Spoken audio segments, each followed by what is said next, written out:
I know there's a desire to have a particular God rather than a universal God because the particular is, well, special to a particular group, a particular individual, and therefore gives that individual or that group individuality. And that is why I think some people dream of being a member of a tribe. But tribes are not, as a whole, powerful unless you are the most ancient and the most ancient and powerful tribe in the world.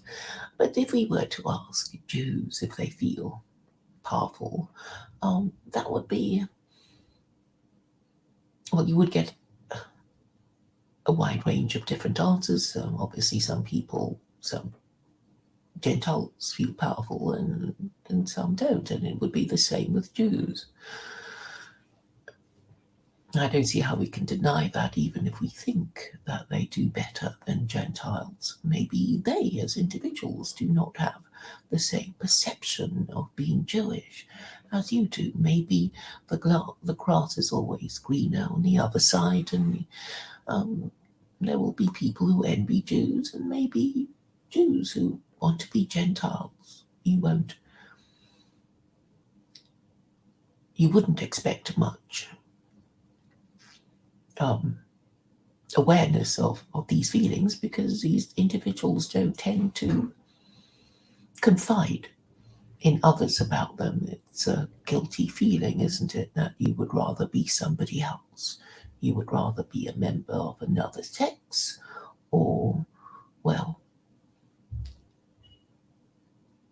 something difficult and awkward like wishing you were a member of another religion. The process of deciding to convert must be rocky and awkward to walk on and is usually not attempted. So I'm hopeful when I see all the signs of everybody coming to the same conclusion about having to change their religion, and it's less frightening when everybody does it together, isn't it?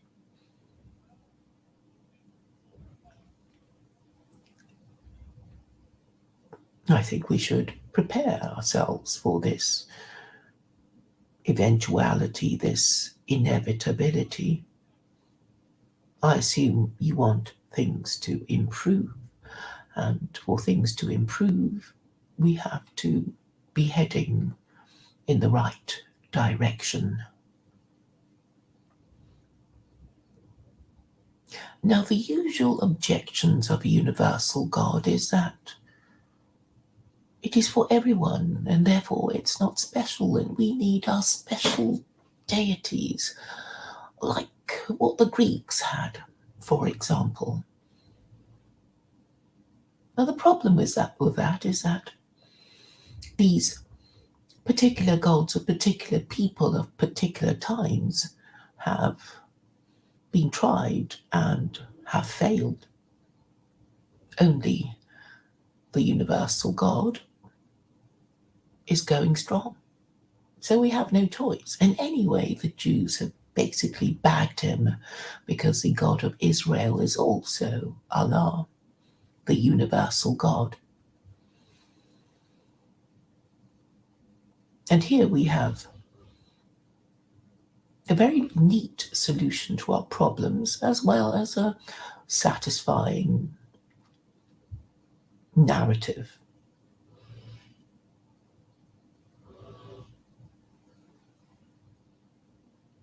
So the Gentiles who reject the Abrahamic God because the Abrahamic God seems to prefer Jews,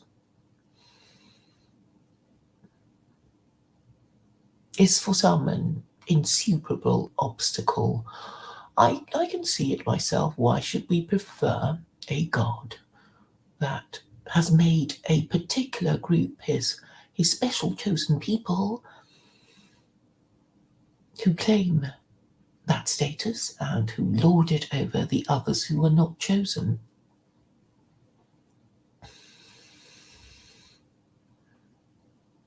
But I don't think it's as simple as that.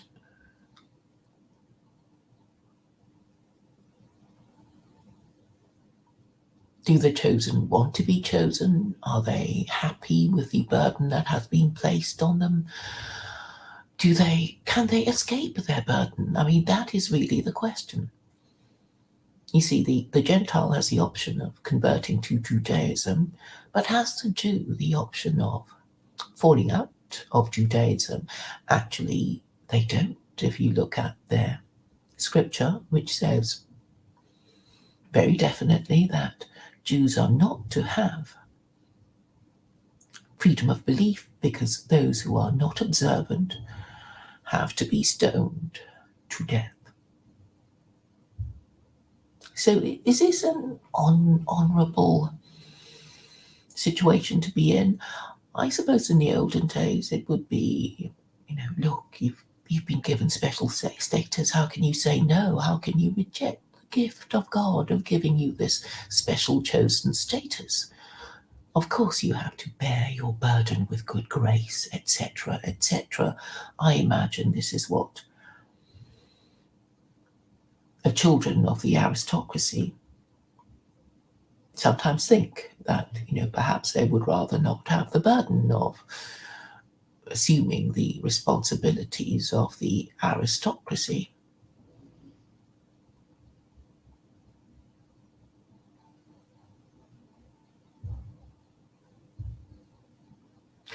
But then there will be those who will, because of the status that it confers alone, wish to identify as Jewish. I've never envied the royal family or any member of any royal family, really. I know that if I were a member of the royal family, much better behaviour would be expected of me, and my choice of sex partners and marriage partners would be very, very limited. So I see the advantage of not being an aristocrat, not being chosen. I really feel no resentment at all, and perhaps it is for this reason that I think I see better than those who do. What is the point of being chosen to be the scapegoat of all humanity's ills? Because really, if you look at it this way, this was indeed what the Jews were chosen for, to be the scapegoat of humanity's sins. And not only that, having the burden of being expected to adhere to far higher standards of speech and behaviour, as well as dietary restrictions.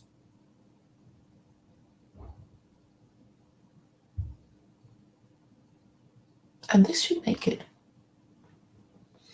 easier to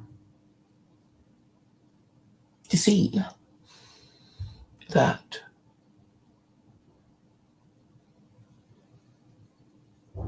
the logic of Judaism entails that Islam must be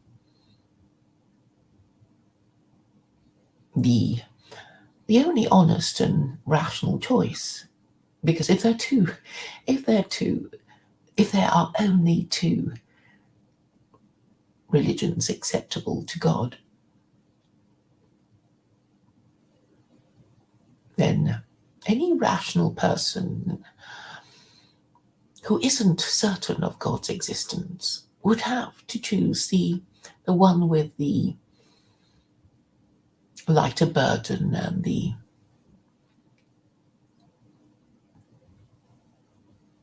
fewer restrictions, and but especially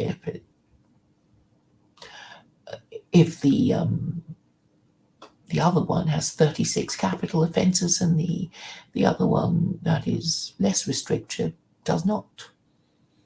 So it seems obvious to me which one we are to choose, and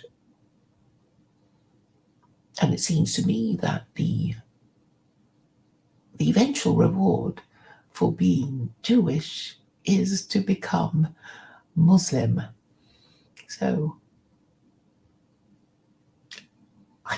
I don't see why anyone would find Islam objectionable other than because they are suffering from Islamophobia.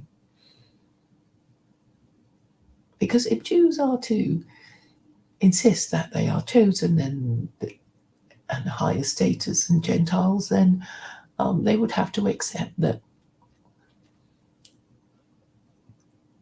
they would be punished more severely as Jews for committing the same sin than a Gentile would be for committing the same sin.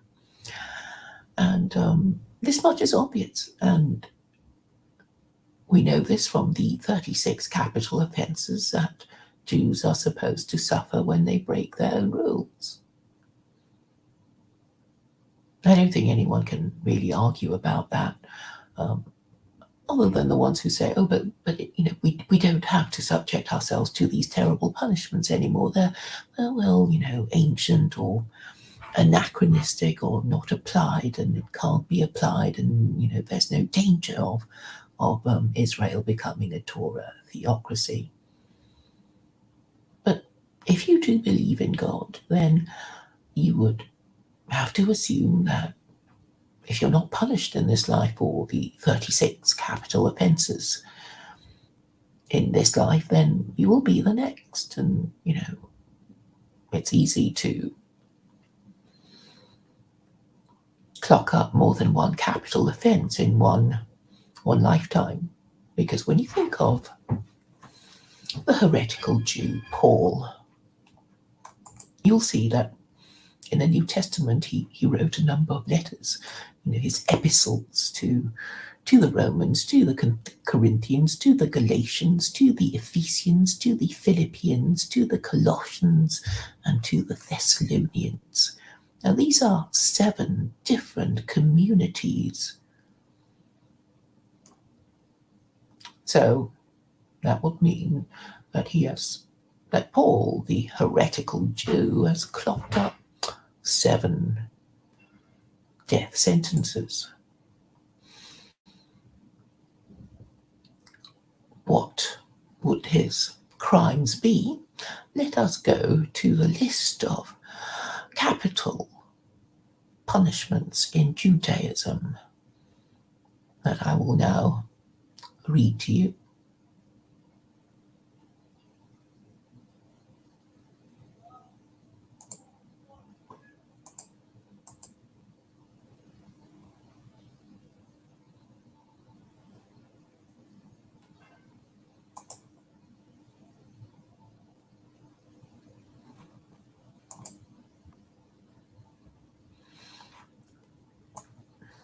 It's a very organized religion.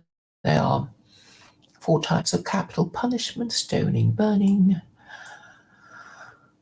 beheading by sword, and strangulation.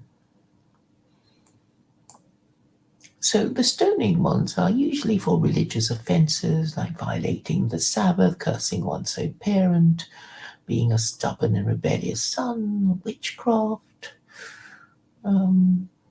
cursing the name of God in God's name, idol worship, giving one's progeny to Molech, necromancy, sorcery, pythonic sorcery, bestiality, intercourse between two men, intercourse with another man's wife from the first stage of marriage. I don't know what that means. Intercourse between a man and his daughter-in-law, intercourse between a man and his father's wife, not necessarily his mother, intercourse between a man and his mother. It's interesting, isn't it, that these sexual offences in ancient times, they would be pre-Christian,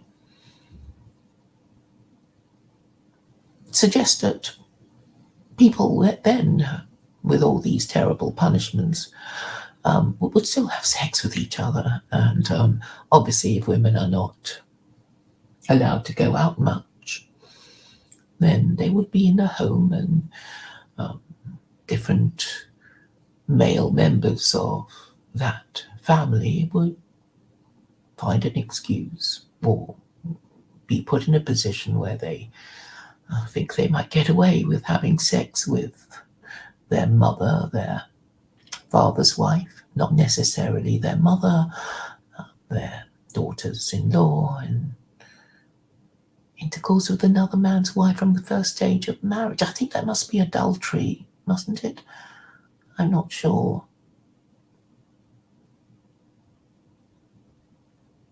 For some reason, these death by burning also covers more sexual offences. I suppose a rabbi would know why these different sexual offences would require different punishments.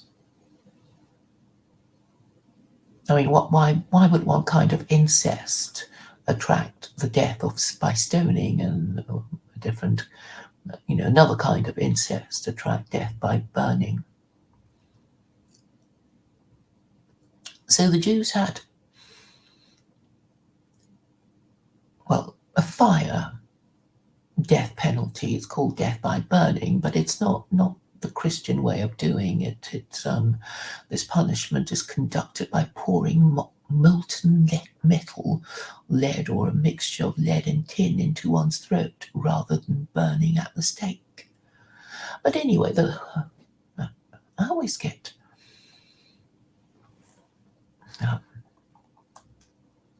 perhaps too interested in these death penalties. Just because I can't work out why one form of incest attracts one kind of punishment, and another kind of incest attracting another kind of punishment. But anyway, instigating a community to worship idols, attempting to convince another to worship idols, attracts the death penalty of stoning. And this is really the most important thing for you to remember as regards Paul, the heretical Jew, and what I think he must be guilty of. Howard, perhaps you're saying I'm talking a bit quietly. Tiff says she came in at a weird moment. Yes, probably.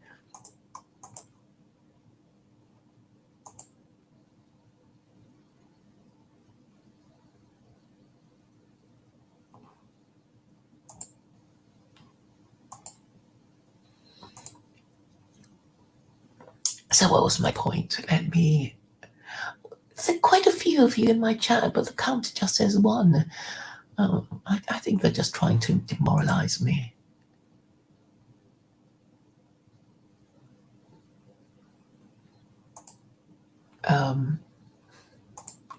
Right. So I was talking about the universal God, wasn't I? I have wandered off the subject. I do apologise. So the universal God, it's like you can't dislodge these people really, because they're saying, this tribe is saying that their God is both their particular God and the universal God. So I just don't think, we have a choice. We don't have the time to create a new religion because it would take 300 years. Christianity took 300 years or so to become the Roman religion, and the Quran, well, it could be argued that it didn't need to be created by man because it was revealed by God through the Prophet Muhammad. So the narrative of Islam is that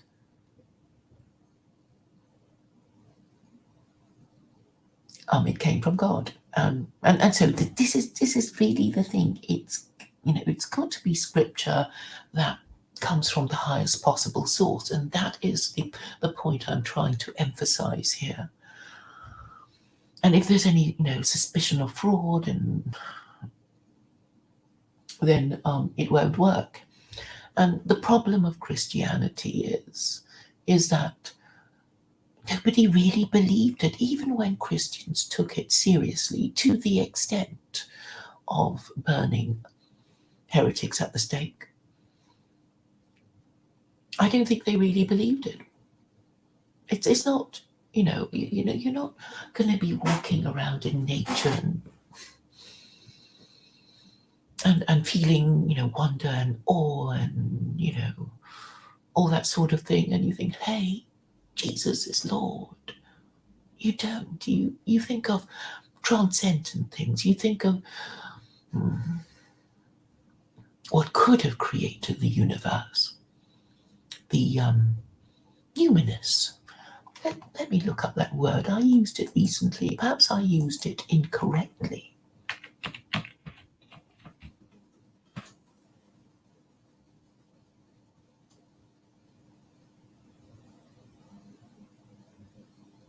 There we go. I think I used it correctly. Numinous. Numinous is a term derived from the Latin numen, meaning arousing spiritual or a religious emotion, mysterious or awe-inspiring. So, that can't be felt by looking at a dying man on a cross, can it?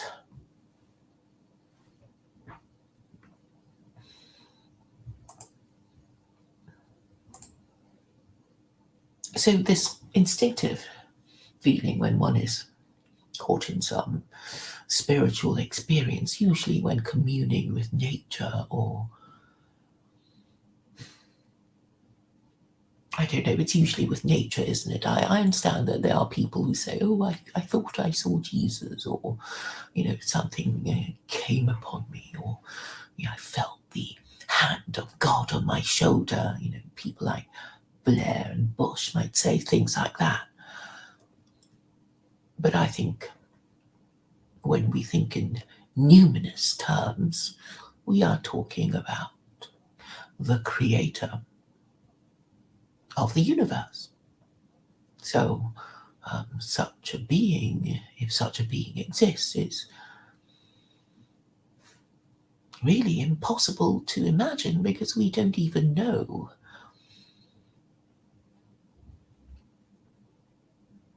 a fraction of the mysteries that our universe holds.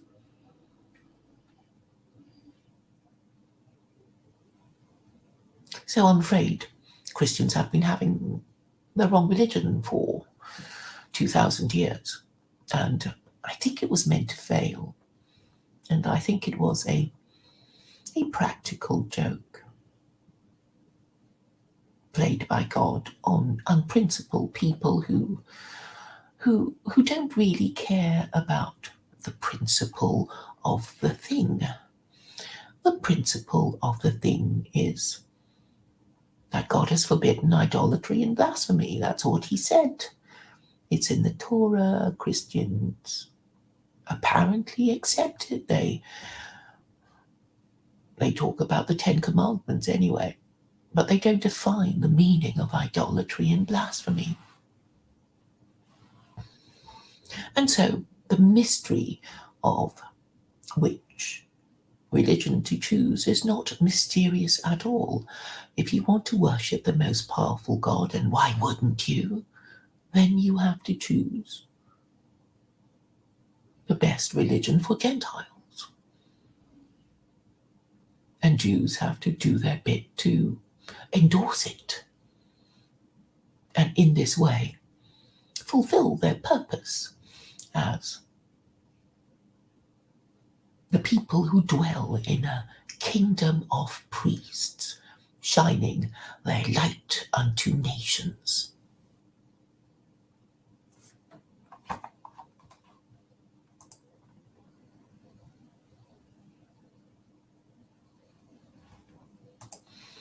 So how did I make sense?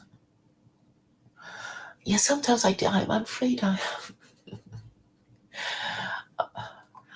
not, no, it's not difficulties breathing, but there's always been something about my sounding like I have a blocked nose, which sometimes I know I do, but it comes and goes. And I don't have a cold. And maybe when I speak quietly,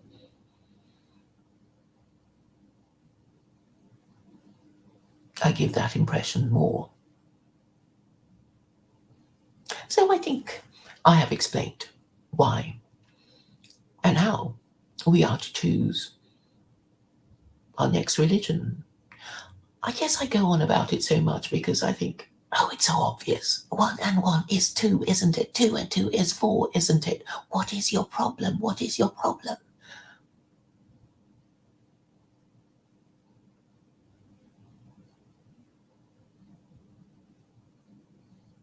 And perhaps if I keep saying it enough, it will no longer be such a problem. So, whatever we think of Jews, it is a fact that they have been given that title, and no one can take it away from them, other than perhaps if they voluntarily, decide to not be Jews anymore. And I know there is a tendency to do that because of the secularism of society. But that can be corrected by a society adopting a theocracy, which is what I am proposing, and more or less making the new standard making the new standard clearer for everyone about what must be acceptable to God, which is the minimum moral standards of the Noahide laws. And this can be ascertained by rabbis ranking the 4 Gentile religions. And once they do that, it will become obvious which religion we are supposed to choose. And that is part of their mission, really, to that's what God chose them to do. And I'm saying that's it. That's a thing. It's not that hard. You could do it. Nobody's asking you to, climb mountains or whatever. I'm just saying, rank the 4 Gentile religions. Do it individually, do it collectively, talk about doing it. And then something will happen, and, people finally, perhaps the penny will drop. Or things will just get worse, and Jews will get the blame again. So that's really all I wanted to say. I think I've said it clearly enough. And finally, the universal God, being the particular God of Jews, the God of Israel, which is also Allah. It's, it's a neat solution, isn't it? So there we go. I hope I've made myself clear. Thank you for listening.